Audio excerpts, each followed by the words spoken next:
Everybody at one point has wanted to have bigger arms. Maybe that's why you got into working out. But like the old saying goes, girls get the girls. And as somebody that has pretty big arms, that's not true. But I can still help you get bigger arms. First, we have to know what the arms are. The arms are the bicep, tricep, and forearm. Some people even consider the shoulder, but we'll get into that later.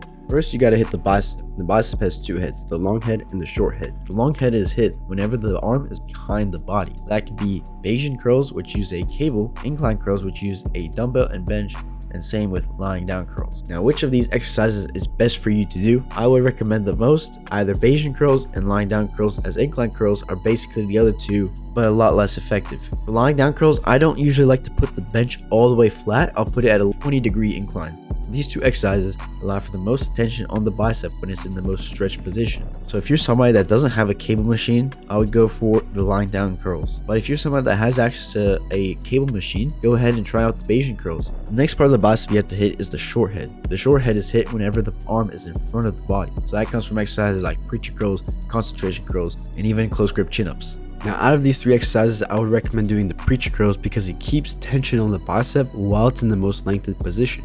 Concentration curls are just kind of a exercise that looks cool but doesn't do much. So can you believe how much I am in heaven? So I'm coming day and night. I mean, it's terrific, right? Now with chin-ups, they don't necessarily keep tension on the bicep when it's in the most stretched position, but they do blow up your arm. Due to the fact you're just literally lifting yourself up with your biceps, they just do such a good job at causing stress in the muscle, which results in building bigger muscles. And to maximize muscle growth with any of these exercises I mentioned is going slow on the negative or when you're going down on the exercise. That's really going to help you build even more muscle. Alright, now that we've gotten biceps out of the way, now we can move on to the triceps. If you really want to fill out your sleeves, you want to get the triceps big because they're the biggest part of the arm. They are 2/3 of the actual arm. And as the name implies, tricep has three heads. You have the lateral head more on the side, the long head more in the back, and medial head really down in the back.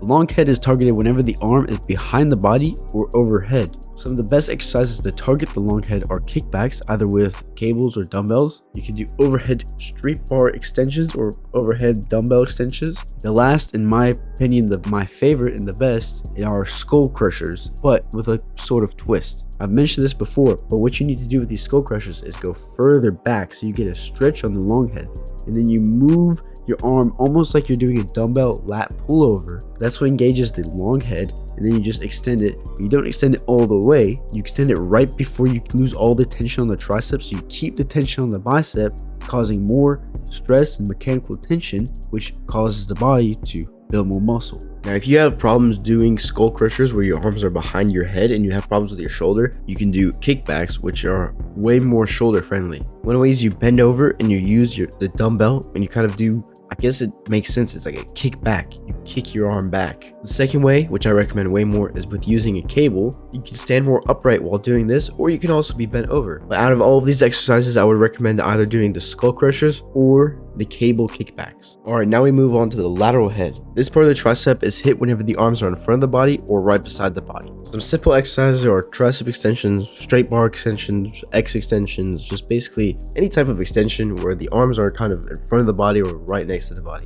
Any type of extension will work. So you can either do the classic tricep extension or you can do straight bar extension, but this is my favorite variant of a tricep extension. So you get two cables from each side, you make a sort of X, and you just extend it from there. This is way more shoulder friendly and also just puts the arm in more of a natural position, allowing you to be able to push more weight while doing this exercise. Now, if you either don't have a cable machine or you just have dumbbells or you're at home, what you can do instead is do overhead extensions. This will actually do both the lateral head and the medial head, which is what the next part of the tricep is. Even some of the long head. Really, with any of these exercises, all three parts of the tricep are being hit at the same time. It's just some specific exercises target a specific head of the tricep more than the other two while performing that exercise. So if you're at home, just do dumbbell overhead extensions, or even skull crushers without going so far back. Alright, now we're on to the last head of the tricep, which is the medial head. And this part of the tricep, you kind of just indirectly hit whenever you hit any of the other heads or you do any other exercise for the triceps. If you really want, what I've seen the most growth with this was doing the overhead tricep extensions. I also rarely do those, so it just kind of gets hit whenever you do any other tricep exercise, so I wouldn't really worry about it. Alright, now the only muscle group left on the arms are the forearm.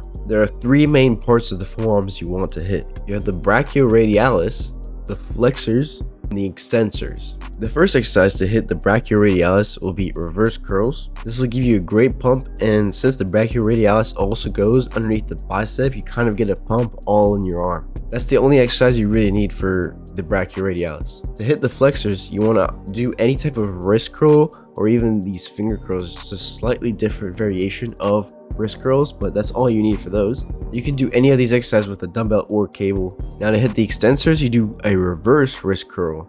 And with these, you usually want some support. With the regular wrist curls, you can do these either vertical or also with some support. The reverse curls is best with some support. So that can either be on your knee, or if you're just doing it with the cable, then you don't really have support. And those are all the exercises for forearms. They're not much. Just do those and then you'll see good forearm growth. You also indirectly build your forearms whenever you do any type of rowing movement. So if you do heavy rows, you'll have a stronger grip from having to grip the bar, which will help your grip and you'll just get bigger forearms. All right, this is for those of you that say the shoulders are part of the arm. You just need 3 basic exercises. You want to hit the rear delts, you're going to do reverse flies, or you can do them on a pec deck machine. Reverse pec deck flies, I guess it's called, I don't know. Second exercise to hit the lateral delts are lateral raises. You can do them with dumbbells or cables. And the last to hit the front delts, you can either do overhead press with dumbbells or the bar or even a machine. And boom, that's all the exercises for every part of the arm. Those are my personal favorite exercises for every part of the arm that you can do. Press this video here to see what happens when you take creatine every day for 30 days.